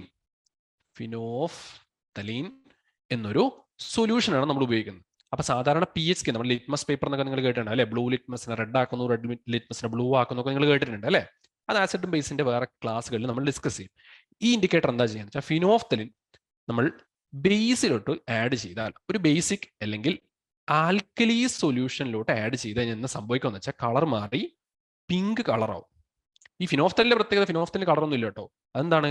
അത് കളർലെസ് ആയിട്ടുള്ള ഒരു ലിക്വിഡാണ്, അതിന് ഒരു കളറും ഇല്ല. അപ്പൊ കളർലെസ് ആയിട്ടുള്ള ഫിനോഫ്തലിൻ നമ്മൾ എങ്ങോട്ട് ആഡ് ചെയ്യുന്നത്? ഇപ്പൊ നമ്മൾ സോഡിയം ഒക്കെ ആഡ് ചെയ്തപ്പോൾ അവസാനം നമുക്കൊരു വൈറ്റിഷ് കളർ ആയിട്ടുള്ള ഒരു ലിക്വിഡ് ബാക്കി വന്നില്ലേ? ആ ലിക്വിഡിലോട്ടാണ് ഫിനോഫ്തലിൻ ഇതുപോലെ ആഡ് ചെയ്യുന്നത്. അപ്പോൾ എന്താണ് ഒബ്സർവ് ചെയ്തതെന്ന് വെച്ചാൽ റിയാക്ഷന്റെ കളർ മാറി. നമ്മൾ ഇവിടെ കളർ കണ്ടോ? എന്താണ്? ഒരു പിങ്ക് കളർ വന്നു. അപ്പോൾ പിങ്ക് കളർ എന്തിനാ ഡിനോട്ട് ചെയ്യുന്നത്? ഒരു ബേസ് അല്ലെങ്കിൽ ആൽക്കലി ആയിരിക്കുമല്ലോ. ഞാൻ പറഞ്ഞല്ലോ ഫിനോഫ്തലിൻ ബേസിന്റെ ആൽക്കലിയുടെ കൂടെ ചേരുമ്പോഴാണ് പിങ്ക് കളർ ഉണ്ടാവുന്നത്. അപ്പൊ നമുക്ക് ഉറപ്പാണ് ആ ഉണ്ടായ സൊല്യൂഷൻ എന്താണ്? ഒരു ആൽക്കലിയോ അല്ലെങ്കിൽ ബേസോ ആണെന്ന് മനസ്സിലായല്ലോ. അപ്പൊ നമുക്ക് ഉദാഹരണം, അതിപ്പോ റിയാക്ഷൻ കെമിസ്റ്റുകൾ ഒരുപാട് പരീക്ഷണമൊക്കെ നടത്തിയിട്ട് അത് ഏതാണ് കമ്പൗണ്ട് അല്ലെങ്കിൽ ഏതാണ് മോളിക്യൂൾ എന്ന് കണ്ടുപിടിച്ചത്. എന്താ റിയാക്ഷൻ? നമുക്ക് റിയാക്ഷൻ നോക്കിക്കഴിഞ്ഞാൽ രണ്ട് സൈഡ് ഉണ്ട് അല്ലേ മക്കളെ?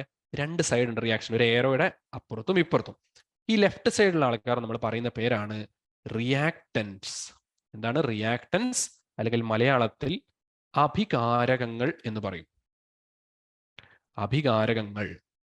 നമുക്ക് ഉണ്ടായത് ആരാണ്? ഉണ്ടായത് പ്രൊഡക്ട്സ്. പ്രൊഡക്ട്സ് എന്ന് വെച്ചാൽ നമുക്ക് മലയാളം അറിയാം എന്താണ്? ഉൽപ്പന്നങ്ങൾ.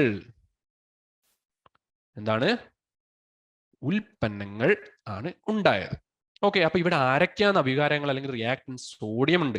എസ് എന്ന് എഴുതിയ എന്താണ്? സോളിഡ് ആയതുകൊണ്ട് അല്ലെ? സോഡിയത്തിന്റെ കട്ടയല്ലേ നമ്മളിട്ട്? അതെ. അപ്പൊ സോഡിയവും വാട്ടർ, വാട്ടർ എന്താണ്? ലിക്വിഡ് സ്റ്റേറ്റ് ആണ്. L എന്ന് ബ്രാക്കറ്റിൽ ഡിനോട്ട് ചെയ്ത്. അപ്പൊ നമുക്ക് ഉണ്ടായ കമ്പൗണ്ടിന്റെ പേരാണ് NaOH അഥവാ സോഡിയം ഹൈഡ്രോക്സൈഡ്. അപ്പൊ കമ്പൗണ്ട് ആരാണ് നമുക്ക് കിട്ടിയേ? പിന്നെ ഞാൻ പറഞ്ഞു ഒരു ഗ്യാസ് റിലീസ് ചെയ്യാൻ നമ്മൾ കണ്ടല്ലോ, അതാണ് ഗ്യാസ് ബ്രാക്കറ്റിൽ ഇട്ടത്. ആരാ ഗ്യാസ്? ഗ്യാസ് ഹൈഡ്രജൻ ഗ്യാസ് ആണ്. ഓക്കെ, ഇതിന്റെ കൂടെ തന്നെ നമ്മൾ എഴുതാൻ വിട്ടുപോയ ആളുണ്ട്. ആരാണ്? ഹീറ്റ് കൂടി റിലീസ് ചെയ്യുന്നുണ്ട്. അപ്പൊ ഇവിടെ നമ്മൾ കണ്ടു എന്താണ്? ഒരു കെമിക്കൽ ചേഞ്ചസ് ഉണ്ട് അല്ലെ? പുതിയ മോളിക്യൂൾസ് ഉണ്ടായി. പുതിയ മോളിക്യൂൾസ് ഉണ്ടായിട്ടുണ്ടെങ്കിൽ നമുക്കറിയാം അതൊരു കെമിക്കൽ ചേഞ്ച് ആണ്. പുതിയ മോളിക്യൂൾസ് ഉണ്ടായിട്ടില്ല, പക്ഷെ ജസ്റ്റ് ഒരു റീഅറേഞ്ച്മെന്റ് ഓഫ് മോളിക്യൂൾസ് നടന്നിട്ടുണ്ടെങ്കിൽ നമുക്ക് എന്ത് പറയാം? അതൊരു ഫിസിക്കൽ ചേഞ്ച് ആണ്. കെമിസ്ട്രി ടേംസിൽ നമ്മൾ പറയുന്നതാണ്, അല്ലാതെ ഫിസിക്കൽ ചേഞ്ച് നമുക്ക് ഐഡന്റിഫൈ ചെയ്യാൻ പറ്റുന്നതാണ്. അപ്പൊ കെമിക്കൽ ചേഞ്ചസ് എന്താണ്? ക്ലിയർ ആയോ? ഇതുപോലെ കെമിക്കൽ സോഡിയം വാട്ടറിന്റെ റിയാക്ഷൻ ക്ലിയർ ആയല്ലോ. എന്നിട്ട് ഫിനോഫ്തലിൻ എന്ന് പറയുന്ന ഇൻഡിക്കേറ്റർ ആഡ് ചെയ്തപ്പോൾ കളർ വന്നു. ഈ കളർ എന്തിനു ഇൻഡിക്കേറ്റ് ചെയ്യുന്നത്? അതൊരു ബേസ് ആണെന്ന് ഉറപ്പിച്ചു അല്ലെ? ആ ബേസിന്റെ പേരും പഠിച്ചു. എന്താണ്? Sodium hydroxide. ഓക്കെ ആണല്ലോ. അപ്പോ ഇത് മാത്രമല്ല, ഒരു എക്സാമ്പിൾ കൂടി നമുക്ക് തരാം. അതാണ് magnesium ribbon exam. Magnesium ribbon എന്ന് വെച്ചാൽ നിങ്ങൾ ലാബിലൊക്കെ ഉണ്ടെങ്കിൽ നിങ്ങൾക്ക് ചിലപ്പോൾ കാണാൻ പറ്റും, ഒരു നീണ്ടിട്ട് ഒരു തിന്നായിട്ടുള്ള പക്ഷെ ഏകദേശം ഈ ഒരു സൈസൊക്കെ സാധനം ഉണ്ടോ? തിന്നായിട്ടുള്ള സിൽവർ കളറുള്ള വലിയൊരു റിബൺ ആണ്. ഓക്കെ, ഒരു സിൽവർ കളർ, നല്ലൊരു സിൽവർ ഷൈനി ആയിട്ടുള്ള ഒരു സർഫസ് ഉള്ള ഒരു സാധനമാണ് മഗ്നീഷ്യം റിബൺ. ഓക്കെ, ഈ മഗ്നീഷ്യം റിബൺ എന്തിനാ ഉപയോഗിക്കുമെന്ന് അറിയോ? എന്നുവെച്ചാൽ നമ്മുടെ ലാബിൽ ഉപയോഗിക്കുന്നത് കൂടാതെ ഈ ട്രക്കിങ്ങിനൊക്കെ ആൾക്കാർ പോകുമല്ലോ, അതായത് വൈൽഡ് ലൈഫ് ട്രക്കിംഗ് എന്നൊക്കെ പറയുന്നില്ലേ? അതായത് വേറെ ഈ സർവൈവൽ ട്രക്കിംഗ് എന്ന് പറയുന്ന ട്രക്കിങ്ങിന്റെ ഒരു വിഭാഗമുണ്ട്. അതിൽ വെച്ചാൽ നമ്മുടെ കയ്യിൽ കൂടുതൽ സാധനങ്ങൾ, നിങ്ങൾ ഈ ബിയർ ഗ്രിൽസിന്റെ മാൻ വേഴ്സസ് വൈൽഡ് എന്ന് പറഞ്ഞ ഒരു ഡിസ്കവറി ചാനലിൽ പരിപാടി ഉണ്ട്. അതൊക്കെ കണ്ടാൽ നിങ്ങൾക്ക് മനസ്സിലാവും. അതിൽ പുള്ളിക്കാരൻ ചെയ്യുന്നതല്ല ഞാൻ പറഞ്ഞത്. അതുപോലത്തെ സർവൈവൽ ടൈപ്പ് ഓഫ് ട്രക്കിംഗ് ഉണ്ട്. നമ്മളുടെ കയ്യിൽ കൂടുതൽ സാധനങ്ങളൊന്നുമില്ല, നമുക്ക് വിളിക്കാൻ ഫോണില്ല, നമ്മുടെ കയ്യിൽ കത്തിക്കാൻ വേണ്ടി തീപ്പെട്ടിയും കാര്യങ്ങളൊന്നുമില്ല, ടെന്റ് ആക്കാൻ വേണ്ടിയിട്ടുള്ള കഷ്ടിച്ച് കുറച്ച് സാധനങ്ങൾ ഉണ്ടാവും, അതുപോലെ ഉണ്ടാവും. അപ്പൊ ആ സമയത്ത് അവർ കൂടെ കൊണ്ടുപോകുന്ന സാധനമാണ് മഗ്നീഷ്യം റിബൺ. അപ്പൊ മഗ്നീഷ്യം റിബണിന്റെ പ്രത്യേകത എന്താ അറിയോ? അത് നമ്മളെ എയറിന്റെ പ്രസൻസിൽ കുറച്ച് ഹീറ്റ് കൊടുത്ത് ചൂടാക്കി കൊടുത്തു കഴിഞ്ഞാൽ എന്താവും? അത് പെട്ടെന്ന് കത്തും, തീ പിടിക്കും. അതാണ് ഇവിടെ കാണുന്ന ഒരാൾ എന്താണ് വേറൊരു മെറ്റൽ സ്പീഷീസോ അങ്ങനെ മെറ്റലോ അല്ലെങ്കിൽ അങ്ങനെ ഉരയ്ക്കാൻ പറ്റുന്ന ഏതെങ്കിലും സാധനം കൊണ്ട് കല്ലുകൊണ്ടോ ഉരച്ചു കഴിഞ്ഞാൽ എന്ത് സംഭവിക്കും? അവിടെ നമുക്കൊരു ഫ്രിക്ഷൻ കൊണ്ട് നമ്മളിങ്ങനെ ഒരു രണ്ട് സാധനങ്ങൾ ചേർത്ത് ഉരയുമ്പോൾ, നിങ്ങളൊന്നും വേണ്ട, നിങ്ങളെ കൈയില്ലേ രണ്ടും ചേർത്ത് വെച്ച് കുറച്ചും ഇങ്ങനെ ഉരച്ചു നോക്കിയേ, അപ്പൊ എന്താ സംഭവിക്കുന്നത്? കുറച്ചൊരു ചൂട് തോന്നില്ലേ? അതുപോലെ തന്നെ നമ്മൾ ഈ മഗ്നീഷ്യം റിബണിന്റെ മുകളിൽ നമ്മൾ ഹീറ്റ് ഉണ്ടാവും. ഈ ഹീറ്റ് ഉണ്ടാവും എന്ത്? നമ്മുടെ മഗ്നീഷ്യം റിബൺ കത്തും. അപ്പൊ എന്തുണ്ടാവും? അവിടെ തീ ഉണ്ടാവും, എന്നുവെച്ചാൽ ഹീറ്റ് റിലീസ് ചെയ്യും. അതുപോലെ തന്നെ നേരത്തെ കണ്ട പോലത്തെ എന്താണ്? ഒരു പുതിയൊരു കമ്പൗണ്ട് കൂടി ഫോം ചെയ്യും. ഏത് കമ്പൗണ്ടാ ഫോം ചെയ്യുക? ഇവിടെ മഗ്നീഷ്യം ആണല്ലോ ആരോട് റിയാക്ഷൻ ചെയ്യുന്നു? ഓക്സിജന്റെ കൂടിയാണല്ലോ റിയാക്ഷൻ ചെയ്യുന്നത്. അപ്പൊ നമുക്ക് എന്ത് കിട്ടും? മഗ്നീഷ്യം ഓക്സൈഡ് കിട്ടും.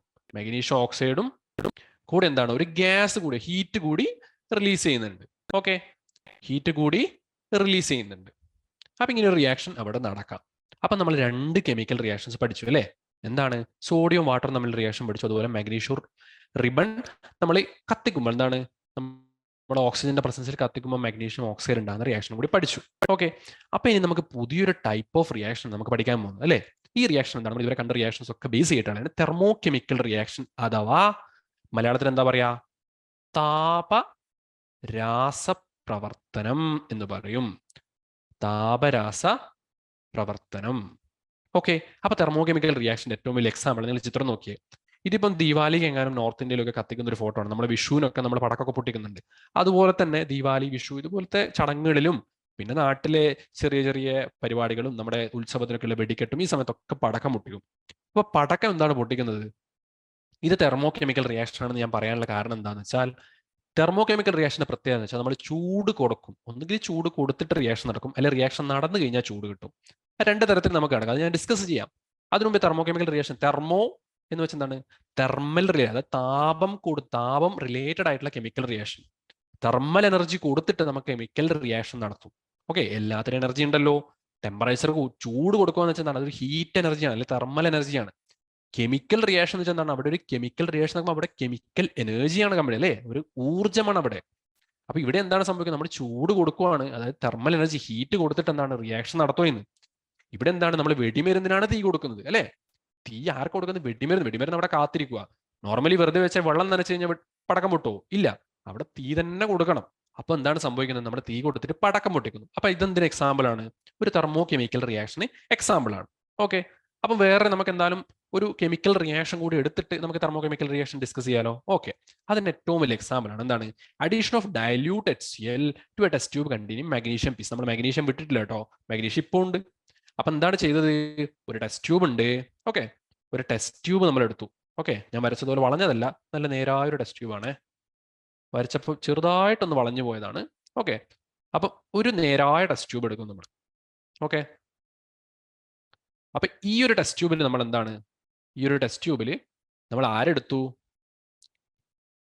ഒരു മാഗ്നീഷ്യം പീസ് എടുത്തു. ഏതിലാണ്? ഒരു ഡൈല്യൂട്ട് HCl സൊല്യൂഷനിലാണ് നമ്മൾ ആരെടുത്തത്? മാഗ്നീഷ്യത്തിൽ എടുത്തത്. അപ്പൊ എന്താ സംഭവിക്കുന്നത് ഈ റിയാക്ഷന്റെ പ്രത്യേകത എന്ന് വെച്ചാൽ, നമ്മളിപ്പം റിയാക്ഷൻ നടന്നുകൊണ്ടിരിക്കുവാണേ, മാഗ്നീഷ്യം എന്താണ് ഡൈല്യൂട്ട് HCl ആഡ് ചെയ്ത്. അപ്പൊ എന്തുണ്ടാവും? നമുക്ക് നേരത്തെ പറഞ്ഞ പോലെ റിയാക്ടൻസ് ഉണ്ട്, അതുപോലെ പ്രൊഡക്ട്സ് ഉണ്ട്. പ്രൊഡക്ട്സ് എന്താണ്? മാഗ്നീഷ്യം ക്ലോറൈഡ് ഉണ്ടാവുന്നു, ഹൈഡ്രജൻ ഉണ്ടാവുന്നു, ഹീറ്റ് ഉണ്ടാവും. പക്ഷേ ഈ റിയാക്ഷൻ നടന്നോ എന്ന് അറിയാൻ വേണ്ടി നമ്മൾ എന്താ ചെയ്യേണ്ടതെന്ന് അറിയോ? ഇതിന്റെ ഈ ഒരു മൂടിയില്ലേ, അതായത് ഇതിന്റെ ഓപ്പണിംഗ് ഇല്ലേ, ഓപ്പണിംഗ് ഉള്ള സ്ഥലത്ത് നിങ്ങൾ കത്തിച്ച് വെച്ച എന്തെങ്കിലും സാധനം, ഉദാഹരണത്തിന് വളരെ സിമ്പിൾ ആയിട്ടുള്ള ഒരു കാര്യം എന്ന് വെച്ചാൽ, നമ്മൾ അഗർബത്തിയൊക്കെ ഉണ്ടാവുമല്ലോ. അപ്പൊ അഗർബത്തിയൊക്കെ ചുമ്മാ കത്തിച്ചിട്ട് എന്താണ്, ഇതിന്റെ എൻഡിൽ ജസ്റ്റ് ഇങ്ങനെ വെച്ചാൽ മതി. ഓക്കെ, കത്തുന്ന അഗർബത്തിയൊക്കെ വെച്ചിട്ട് ഇവിടെ വെച്ചാൽ മതി. അപ്പൊ എന്താ സംഭവിക്കും? ഇത് ആളിക്കത്തും, കുറച്ചുകൂടി ആളിക്കത്തും. അപ്പൊ ആളിക്കത്തുന്ന എന്തുകൊണ്ടാണ്? ഈ ഹൈഡ്രജൻ ഗ്യാസ് റിലീസ് ചെയ്യുന്നു. ഹൈഡ്രജൻ ഗ്യാസ് എന്താണ്? അത് ബേണിംഗ് ഉണ്ടാക്കുന്നതാണ്. എന്താണ്? ആളിക്കത്തിക്കാൻ കാരണമാക്കുന്ന ഒരു കമ്പോണന്റ് ആണ് ഹൈഡ്രജൻ ഗ്യാസ്. അപ്പൊ അങ്ങനെ ചെറിയൊരു മെഴുകുതിരി വേണ്ട, അത് കുറച്ച് ഡേഞ്ചറാ. നമുക്ക് തൽക്കാലം ചന്ദനത്തിരിയിൽ ഒതുക്കാം. അപ്പൊ ചന്ദനത്തിരി അവിടെ വെച്ച് കഴിഞ്ഞാൽ എന്ത് സംഭവിക്കും? അത് ആളിക്കത്തുന്നതായിട്ട് കാണാൻ പറ്റും. അപ്പൊ അതിന്റെ കാരണം എന്താണ്? ഹൈഡ്രജൻ ഗ്യാസ് റിലീസ് ചെയ്യുന്നത്. അപ്പൊ ഇതൊരു തെർമോ കെമിക്കൽ റിയാക്ഷന് ഉദാഹരണം. കാരണം എന്താണ്? ഈ റിയാക്ഷൻ നടന്നുകൊണ്ടിരിക്കുമ്പോഴേ നമ്മൾ ടെസ്റ്റ് ട്യൂബിന്റെ പുറത്ത് ചുമ്മാ തൊട്ട് നോക്കിയാൽ നമുക്ക് ചെറിയൊരു ചൂട് അറിയാൻ പറ്റും. ഓക്കെ, അപ്പൊ ഈ ചൂടറിയുന്നതിന് അർത്ഥം എന്താണ്? ഈ റിയാക്ഷൻ നടന്നതിന് ശേഷം ചൂട് ഇങ്ങനെ പുറത്തോട്ടേക്ക് വിടുന്നുണ്ട്. അതുപോലെ തന്നെ നമ്മൾ ഇതിന്റെ മുകളിൽ ഞാൻ പറഞ്ഞല്ലോ, ഇതിപ്പോ വെച്ച് കഴിഞ്ഞാൽ എന്താണ്? ഹൈഡ്രജൻ ഗ്യാസ് പുറത്ത് വന്ന് ആളിക്കത്തും. പക്ഷെ അതല്ലാതെ തന്നെ നിങ്ങൾ ആ ടെസ്റ്റ് ട്യൂബിന്റെ മുകളിലൊക്കെ ജസ്റ്റ് ഒന്ന് കൈയൊക്കെ ജസ്റ്റ് ഒന്ന് അങ്ങനെ അവിടെ കൂടുതൽ സമയം കണ്ട് ജസ്റ്റ് ഒന്ന് പാസ് ചെയ്യുമ്പോൾ നമുക്ക് മനസ്സിലാവും എന്താണ്? കുറച്ച് ചൂട് പുറത്തേക്ക് വിടുന്നുണ്ട്. എന്താണ്? തെർമൽ എനർജി പുറത്തേക്ക് വിടുന്നുണ്ട്. ചൂടാവുന്നത് പോരാതെ ഇവരെന്താണ്? പുറത്തേക്കും വിടുന്നുണ്ട്. അപ്പൊ എന്താണ് ഇവിടെ കാണിക്കുന്നത്? ഒരു ഹീറ്റ് റിലീസ് ആവുന്ന ഒരു ടൈപ്പ് റിയാക്ഷൻ ആണ് ഈ മാഗ്നീഷ്യം പീസിലേക്ക് നമ്മൾ ഡയലൂട്ട് HCl മാഗ്നീഷ്യം പീസ് ഇട്ടാൽ നടക്കുന്നത്. ഓക്കെ, അപ്പൊ നമുക്ക് തെർമോ കെമിക്കൽ റിയാക്ഷന്റെ ഒരു ടൈപ്പ് റിയാക്ഷൻ കൂടി നോക്കാം. നേരത്തെ കണ്ട റിയാക്ഷനിൽ എന്താണ്? മാഗ്നീഷ്യം ഹൈഡ്രോക്ലോറിക് ആസിഡോട് റിയാക്ട് ചെയ്തിട്ട് ഹീറ്റ് റിലീസ് ചെയ്യുന്നതായിട്ട് നമ്മൾ കണ്ടു. അപ്പൊ ഈ റിയാക്ഷൻ കുറച്ചുകൂടി വ്യത്യാസമാണ്. ഇവിടെ നമ്മൾ എന്താ ചെയ്യുന്നത് വെച്ചാൽ, ഒരു ടെസ്റ്റ് ട്യൂബിൽ കുറച്ച് ക്രിസ്റ്റൽസ് എടുത്തിട്ടുണ്ട്. ഇതെന്തിന്റെ ക്രിസ്റ്റൽ എന്നറിയാം മക്കളെ? ഇതാണ് പൊട്ടാസ്യം പെർമാംഗനേറ്റ്, അല്ലെങ്കിൽ KMnO4 എന്നാണ് ഇതിന്റെ കെമിക്കൽ ഫോർമുല. നിങ്ങൾ ലാബിലൊക്കെ കണ്ടിട്ടുണ്ടാവും. ഒരു പർപ്പിൾ ഷെയ്ഡുള്ള, ലൈറ്റ് പർപ്പിൾ ഷെയ്ഡുള്ള ഒരു സൊല്യൂഷൻ നിങ്ങൾ കണ്ടിട്ടുണ്ടാവും. അതാണ് ഈ പൊട്ടാസ്യം പെർമാംഗനേറ്റ് എന്ന് പറയുന്നത്. അപ്പൊ ഈ പൊട്ടാസ്യം പെർമാംഗനേറ്റ് സൊല്യൂഷൻ എങ്ങനെയാക്കും? ഒന്നും ചെയ്യേണ്ട. പൊട്ടാസ്യം പെർമാംഗനേറ്റ് ക്രിസ്റ്റൽസ് എന്ന് വെച്ചാൽ വളരെ വളരെ ഡാർക്ക് ഡീപ്പ് പർപ്പിൾ ആയിട്ടുള്ള ക്രിസ്റ്റൽസ് ആണ്. അത് നിങ്ങൾ കുറച്ച് ഒരു ചെറിയൊരു ഹാഫ് ടീസ്പൂണോ അല്ല അതിൽ കുറവോ നിങ്ങളൊരു കുറച്ചൊരു ബീക്കറിൽ പകുതി എടുത്തൊരു 250 ml ബീക്കറിലൊക്കെ ജസ്റ്റ് ഒന്ന് ആഡ് ചെയ്ത് കഴിഞ്ഞാൽ അത് പെട്ടെന്ന് തന്നെ ഡിസോൾവ് ആയിട്ട് സൊല്യൂഷന്റെ കളർ ഒരു പർപ്പിളിഷ് അല്ലെ പിങ്ക് പർപ്പിൾ കളറായിട്ട് മാറും. അപ്പൊ അതാണ് പൊട്ടാസ്യം പെർമാംഗനേറ്റ്. നിങ്ങൾ പരിചയമുള്ള ആളിനെ ഞാനെന്ന് പറയാൻ വേണ്ടി ഞാനത് പറഞ്ഞു. അപ്പൊ എന്ത് ചെയ്ത്, ഇതിപ്പം ചന്ദനത്തിരി ഞാൻ കൊണ്ടുവെക്കാനായില്ല കേട്ടോ. അതിനു മുമ്പ് ഞാൻ എന്ത് ചെയ്ത്, ഇത് ജസ്റ്റ് ഞാൻ ഹീറ്റ് ചെയ്തു കേട്ടോ. ഇതിന്റെ അടിയിൽ ഞാനൊരു ബേണറൊക്കെ വെച്ച്, ഓക്കെ, ഇതിന്റെ അടിയിൽ ഒരു ബേണറൊക്കെ ഉണ്ടെന്ന് നിങ്ങൾ വിചാരിക്കും കേട്ടോ, സ്ഥലമില്ലാത്തതുകൊണ്ടാണ്. ബേണറൊക്കെ വെച്ചിട്ട് ഞാൻ ഹീറ്റ് ചെയ്തു. എന്താ ചെയ്തത്? ഹീറ്റ് ചെയ്തു. അങ്ങനെ ഹീറ്റ് ചെയ്തിട്ട് കുറേ സമയം കഴിഞ്ഞപ്പോൾ നമുക്ക് ഉറപ്പായി എന്താണ്, ഇവിടെ ഈ പർപ്പിൾ കളറുള്ള സാധനത്തിന്റെ കളറൊക്കെ മാറി. എന്താണ്, ഇവിടെ ഒരു ഡാർക്ക് കളർ വരാൻ തുടങ്ങി, ഒരു ബ്ലാക്കിഷ് കളർ, ബ്ലാക്ക് ഷെയ്ഡിലുള്ള കളർ വരാൻ തുടങ്ങി. ഇതിന്റെ സൈഡിലൊക്കെ എന്താണ്, ഒരു ബ്ലാക്ക് കളർ വരാൻ തുടങ്ങി. അപ്പൊ എന്താ റിയാക്ഷൻ നടന്നതെന്ന് ആർക്കും അറിയില്ല. നമുക്കറിയോ എന്താണ് കെമിക്കൽ ചേഞ്ച്, ആ കെമിക്കൽ റിയാക്ഷൻ നടന്നതെന്ന് നമുക്ക് മനസ്സിലായി, പക്ഷെ എന്താണെന്ന് അറിയാലോ. അപ്പോൾ ഈ റിയാക്ഷൻ റിസൾട്ട് അറിയാൻ വേണ്ടി നമ്മൾ എന്ത് ചെയ്തു, ചന്ദനത്തിരി കത്തിച്ചിട്ട് അതിന്റെ ഓപ്പണിൽ കൊണ്ടുപോയി വെച്ചത്.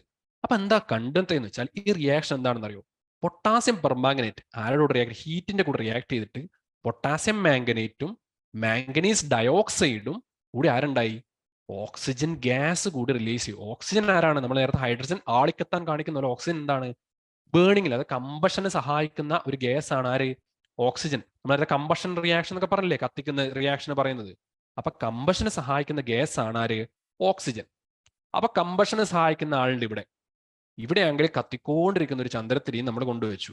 അപ്പൊ എന്താ സംഭവിക്കുക, ഡെഫിനറ്റ്ലി അവിടെ കുറച്ചുകൂടി ആളിക്കത്തും. നമ്മൾ നേരത്തെ ഹൈഡ്രജന്റെ കേസിൽ പറഞ്ഞു, ഹൈഡ്രജൻ എക്സ്പ്ലോസീവ് ടൈപ്പിലുള്ള ഒരു കത്തലാണ്.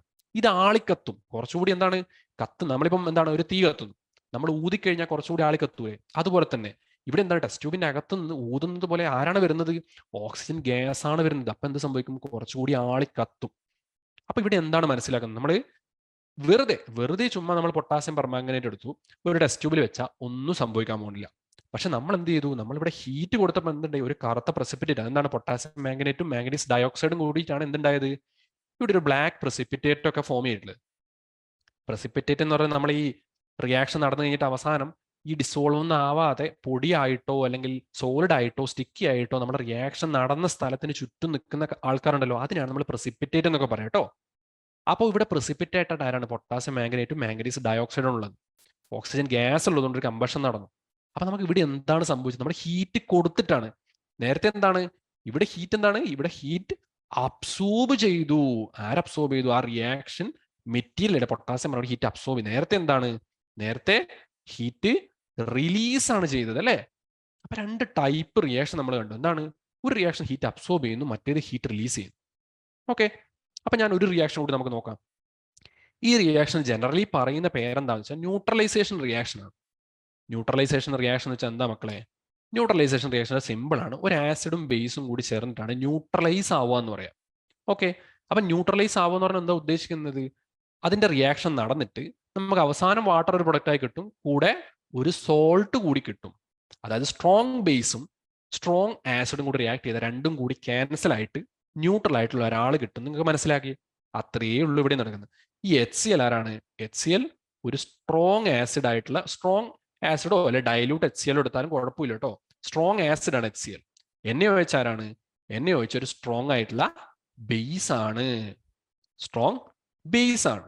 ഇതെന്താണ്, ഇതൊരു സ്ട്രോങ് ആസിഡ് ആണ്. നമ്മൾ എന്ത് ചെയ്തു, നമ്മൾ ഡയല്യൂട്ട് ആയിട്ടുള്ള HCl-ഉം ഡയല്യൂട്ട് ആയിട്ടുള്ള NaOH തമ്മിൽ റിയാക്ട് ചെയ്തു. അപ്പൊ നമുക്ക് എന്ത് കിട്ടി, ഒരു സോൾട്ട് കിട്ടി, വാട്ടറും കിട്ടി. അപ്പം വാട്ടർ എന്താണ്, വാട്ടറിന്റെ pH, അതായത് അതിന്റെ അസിഡിറ്റിയും ബേസിറ്റിയും ഞാൻ ആസിഡ് ബേസ് ആണെന്ന് അറിയാൻ വേണ്ടി pH സ്കെയിൽ ഉപയോഗിക്കുക. pH 7 ആണ് വാട്ടറിന്റെ. 7ന്റെ അർത്ഥം എന്താണ്, അത് ആസിഡുമല്ല ബേസുമല്ല, അതെന്താണ്, അത് ന്യൂട്രൽ ആണ്. അതുകൊണ്ടാണ് ഈ റിയാക്ഷൻ എന്താണ്, ന്യൂട്രലൈസേഷൻ റിയാക്ഷൻ പറയുന്നത്. ആസിഡും സ്ട്രോങ് ബേസും കൂടി ചേർന്നിട്ട് നമുക്ക് സോൾട്ടും വാട്ടറും ഉണ്ടാവും. അതിനാണ് നമ്മൾ ന്യൂട്രലൈസേഷൻ റിയാക്ഷൻ. അപ്പൊ ഈ റിയാക്ഷന്റെ പ്രത്യേകത എന്ന് വെച്ചാൽ, ഈ റിയാക്ഷൻ നടന്നു കഴിഞ്ഞാലുണ്ടല്ലോ നമുക്ക് കുറച്ച് ചൂട് തോന്നും. നിങ്ങളുടെ ലാബിലൊക്കെ ആണെങ്കിൽ, നിങ്ങൾ ലാബിൽ ഇതുപോലത്തെ പരീക്ഷിക്കാൻ പറ്റിയ കണ്ടീഷൻസ് ഉണ്ടെങ്കിൽ നിങ്ങൾ ട്രൈ ചെയ്യേണ്ട ഒരു സാധനമാണ്. എന്താണ്, HCl, അതായത് ഹൈഡ്രോക്ലോറിക് ആസിഡും സോഡിയം ഹൈഡ്രോക്സൈഡും ഡയല്യൂട്ട് ആയിട്ടുള്ളതാണെന്ന് പ്രത്യേകം ശ്രദ്ധിക്കണേ.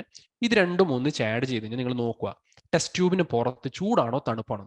അപ്പൊ ഇവിടെ എന്താ ഉണ്ടാവുമെന്ന് വെച്ചാൽ, ഇവിടെ ചൂടാണ് നിങ്ങൾക്ക് തോന്നുക. അവിടെ എന്താ സംഭവിച്ചത്, അപ്പം ഹീറ്റ് റിലീസ് ആയത് കൊണ്ടല്ലേ മക്കളെ ചൂട് തോന്നുന്നത്. അപ്പൊ ഇവിടെ ഹീറ്റ് റിലീസ് ചെയ്തു. അപ്പൊ എന്താണ്, ഇതിനൊരു പേര് കൊടുക്കണം. നമ്മൾ എല്ലാ പ്രാവശ്യവും okay, this reaction there heat has been released, here heat absorb the reaction condition, reactants absorb the heat and it reacted to form potassium. നേരത്തെ കണ്ടു potassium manganate and magnesium oxide നമ്മൾ കണ്ടു. പക്ഷെ അങ്ങനെ പറയാൻ പറ്റില്ല. കെമിസ്ട്രി നമ്മൾ എന്ത് ചെയ്യണം, ഡെഫിനറ്റ് ആയിട്ടുള്ള ടേംസ് കൊടുക്കണം. അപ്പൊ അതിന് നമ്മൾ പറയുന്നത് chemical reactions which liberate heat are called exothermic reactions and those which absorb heat are called endothermic reaction. അപ്പൊ പഠിച്ചല്ലോ എക്സോ എന്ന എക്സോസ്റ്റ് ഫാൻ എന്നൊക്കെ നമ്മൾ കേട്ടില്ല. എന്താണ്? പുറത്തേക്ക് കാറ്റ് കളയുന്ന എക്സോസ്റ്റ് ഫാൻ എന്ന് പറയുന്നത്. അപ്പൊ എക്സോതെർമിക് റിയാക്ഷൻ എന്താണ്? പുറത്തേക്ക് ഹീറ്റ് കൊടുക്കുകയാണ്. അപ്പൊ ഹീറ്റ് റിലീസ് ചെയ്യാണ്, ലിബറേറ്റ് ചെയ്യുന്നത്, ഹീറ്റിന് സ്വാതന്ത്ര്യം കൊടുക്കണം. അപ്പോ ഇനി എന്റെ കൂട്ടത്തിൽ നീ വേണ്ട, അങ്ങ് പൊക്കോ. അതാണ് ലിബറേറ്റ് ഹീറ്റ് ചെയ്യുന്ന എക്സോതെർമിക് റിയാക്ഷൻ എന്ന് പറയും. ഇനി കുറച്ച് ഹീറ്റ് അബ്സോർബ് ചെയ്യും, അവരെ നമ്മൾ എന്ത് പറയും? എൻഡോതെർമിക് റിയാക്ഷൻസ് പറയും. അപ്പൊ നമുക്ക് കുറച്ച് ലൈഫിലും കൂടി നമുക്ക് ഐഡന്റിഫൈ ചെയ്യാൻ പറ്റുള്ളൂ ഇത്ര റിയാക്ഷൻസ്. ഈ എക്സോതെർമിക് റിയാക്ഷനുള്ള എക്സാമ്പിൾ ആണ് എല്ലാ കത്തിക്കുന്ന റിയാക്ഷൻ, ഓൾ കമ്പഷൻ റിയാക്ഷൻസ്. കത്തുന്ന റിയാക്ഷൻസ് ഇല്ലേ, നമ്മൾ കുറച്ച് ഹീറ്റ് കൊടുക്കണം കേട്ടോ. അതൊരു ഒരു തരത്തിൽ നമുക്ക് എൻഡോതെർമിക് റിയാക്ഷൻ ആണെന്ന് പറയാം. ബട്ട് കൂടുതൽ എന്താണ്, നമ്മൾ ജസ്റ്റ് കത്തിക്കഴിഞ്ഞാൽ, റിയാക്ഷൻ കത്തി തുടങ്ങിക്കഴിഞ്ഞാൽ എന്താണ്, അവിടെ ഹീറ്റ് ഡെഫിനറ്റ്ലി റിലീസ് ചെയ്യും അല്ലെ. കത്തിക്കഴിഞ്ഞാൽ എന്താണ്, ലൈറ്റും ഹീറ്റും ഡെഫിനറ്റ്ലി ഉണ്ട്. വിറക് കത്തിക്കുന്ന നമ്മൾ കണ്ടില്ലേ, വിറക് കത്തിക്കഴിഞ്ഞാൽ എന്താണ്, അവിടെ ഹീറ്റാണ് റിലീസ് ചെയ്തുകൊണ്ടിരിക്കുന്നത്. അപ്പൊ അവിടെ എന്താ, അതൊരു എല്ലാ കമ്പഷൻ റിയാക്ഷൻസും ജനറലി എക്സോതെർമിക് റിയാക്ഷൻസ് ആണ്. പിന്നെ reaction of metals with acid നമ്മൾ കണ്ടു. എന്താണ്? മാഗ്നീഷ്യവും HCl കൂടി റിയാക്ട് ചെയ്ത് നമ്മൾ കണ്ടല്ലോ. ആ റിയാക്ഷൻ എന്താണ്, നിങ്ങൾ നേരത്തെ ഒന്ന് ഓർമ്മിച്ചിട്ട് ഇന്ന് ഫുൾ ചെയ്തു കേട്ടോ. അപ്പൊ എന്താണ്, അവിടെയും നമ്മൾ ഹീറ്റ് റിലീസ് ചെയ്യുന്നത് കണ്ടു. പിന്നെ എൻഡോതെർമിക് റിയാക്ഷനിൽ എക്സാമ്പിൾ എന്താണ്? Melting of ice cube. എന്താണ്? ഐസ് ക്യൂബ് മെൽറ്റ് ചെയ്യുന്നത് എൻഡോതെർമിക് റിയാക്ഷൻ എക്സാമ്പിൾ ആണോ? അതെ. നമ്മൾ ഐസ് എങ്ങനെയാണ് അത് മെൽറ്റ് ചെയ്ത് അലിഞ്ഞു പോയിട്ട് വാട്ടർ ആവുന്നത്? അത് ചൂടാവുമ്പോൾ അല്ലേ. അപ്പൊ ചൂടാവുമ്പോൾ എന്ന് വെച്ചാൽ എന്താണ്, ടെമ്പറേച്ചർ കൂട്ടിയപ്പോൾ ഐസ് ക്യൂബ് എന്ത് ചെയ്താ, ടെമ്പറേച്ചർ കൂട്ടി ഐസ് ക്യൂബ് ആ ടെമ്പറേച്ചർ ഹീറ്റ് അബ്സോർബ് ചെയ്യാണ്. അപ്പൊ എന്ത് സംഭവിക്കും, അത് വാട്ടറാവും. വാട്ടർ കുറച്ചുകൂടി ഹീറ്റ് അബ്സോർബ് ചെയ്യുന്നതും അത് വേപ്പറാവും. അപ്പൊ അവിടെ എന്താണ്, അത് എൻഡോതെർമിക് ഹീറ്റ് അബ്സോർബ് ചെയ്യുന്നതാണ്. ഓക്കെ. പിന്നെ നിങ്ങൾ ചെയ്ത് നോക്കാൻ പറ്റിയൊരു എക്സാമ്പിൾ ഉണ്ട്, ഡിസോൾവിങ് സോൾട്ട് ഇൻ വാട്ടർ. പഞ്ചസാരയോ ഉപ്പോ ഏതായാലും നിങ്ങൾ വെള്ളത്തെ അലിയിച്ചു വെക്കുക. സാധാരണ വെള്ളത്തിലെ, ചൂടുവെള്ളത്തിലും പച്ചവെള്ളത്തിലും അങ്ങനെയൊന്നുമില്ല, നോർമൽ ആയിട്ടുള്ളൊരു വെള്ളത്തിൽ നിങ്ങൾ എന്ത് ചെയ്തു, പൈപ്പിൽ നിന്നെടുത്ത വെള്ളമോ ഏതോ വെള്ളം ആയിക്കോട്ടെ, അതിൽ കുറച്ച് പഞ്ചസാരയോ അല്ലെങ്കിൽ ഉപ്പോ, അതായത് നിങ്ങളിപ്പം 1 ലിറ്റർ വെള്ളം എടുത്തിട്ട് അതിൽ 1 സ്പൂൺ അലിയിച്ചിട്ട് നോക്കല്ല, ഒരു ഗ്ലാസ്സിൽ കുറച്ച് ഉപ്പിട്ടിട്ടോ അല്ലെങ്കിൽ പഞ്ചസാര ഇട്ടോ ഒന്ന് അലിയിപ്പിച്ചു നോക്ക്. അപ്പൊ നിങ്ങൾക്ക് കാണാൻ പറ്റും കുറച്ചൊരു തണുപ്പുണ്ടാവും. എവിടെ? നമ്മുടെ ഗ്ലാസിന്റെ പുറത്തൊക്കെ ചെറിയൊരു തണുപ്പുണ്ടാവും. അപ്പൊ അതിനെന്താ കാരണം? അത് ഒരു എൻഡോതെർമിക് റിയാക്ഷൻ ആയതുകൊണ്ടാണ്. ഓക്കെ. അപ്പൊ ചുറ്റും കണ്ടല്ലോ, ഇവാപ്പറേഷൻ എന്നൊക്കെ പറയുന്ന എൻഡോതെർമിക് റിയാക്ഷൻസ് ആണ്. എക്സോതെർമിക് റിയാക്ഷൻ നമ്മൾ വിറക് കത്തിക്കുന്നതോ ഗ്യാസ് വർക്ക് ചെയ്യുന്നതോ അങ്ങനെ എല്ലാം എക്സോതെർമിക് ആണ്. എല്ലാ റിയാക്ഷൻസും നമുക്ക് എങ്ങനെ ഈ എക്സോതെർമിക് ആണ് എൻഡോതെർമിക് എന്ന് കാണാൻ പറ്റില്ല. അപ്പൊ നിങ്ങൾ എന്താ ചെയ്യേണ്ടത്, നിങ്ങൾ ചുറ്റുപാട് നോക്കുക. നമ്മൾ കെമിസ്ട്രി എങ്ങനെയാണ് ലൈഫിൽ നമ്മൾ ഉപയോഗിക്കേണ്ടതെന്ന് അറിയോ? ഇത് നമ്മൾ നാച്ചുറൽ ആയിട്ട് നമ്മൾ അറിയുന്ന ഒരു കാര്യം. ഇങ്ങനെ എക്സോതെർമിക് എന്നും എൻഡോതെർമിക് എന്നും പേരൊന്നും പഠിക്കാതെ തന്നെ നമ്മൾ വീട്ടിൽ അമ്മമാർക്ക് കുക്കൊക്കെ ചെയ്യുന്നുണ്ട്. ചൂടാക്കിയാൽ മാത്രമേ ചില പച്ചക്കറിയും അതുപോലെ നോൺ വെജ് ഐറ്റംസ് ഒക്കെ പാകമാകൂ എന്നറിയാം. അവിടെ എന്താ ചെയ്യുന്നത്, ആ പാകമാവാത്ത സാധനത്തിന്റെ ഉള്ളിലുള്ള ഈ എന്താണ് കട്ടിയായി നമുക്ക് ദഹിപ്പിക്കാൻ പറ്റാതിരിക്കുന്ന കെമിക്കൽസിനെ അവർ ഹീറ്റ് ചെയ്തിട്ട് അതിനെ മാറ്റിയിട്ട് എന്താക്കുന്നു, നമുക്ക് ദഹിപ്പിക്കാൻ പറ്റുന്ന കെമിക്കലായിട്ട് മാറുകയാണ് ചെയ്യുന്നത്. അപ്പൊ എന്താണ്, ഒരു കെമിക്കൽ ചേഞ്ചസ് ആണ് അവിടെ കൊണ്ടുവരുന്നത്. അപ്പൊ ഇതൊക്കെ എന്താണ്, അതൊക്കെ എൻഡോതെർമിക് റിയാക്ഷൻസ്. ഇവരിതൊന്നും അറിയാതെ തന്നെ ഇതൊക്കെ ചെയ്യുന്നുണ്ട്. അപ്പൊ നിങ്ങൾ ചുറ്റും നോക്കി കഴിഞ്ഞാൽ ഒരുപാട് എൻഡോതെർമിക്കും എക്സോതെർമിക് റിയാക്ഷൻസ് കാണാൻ പറ്റും. അപ്പൊ ഇതോടുകൂടി നമ്മൾ എന്താണ്, തെർമോ കെമിക്കൽ റിയാക്ഷൻസ് ഇവിടെ തീർന്നു.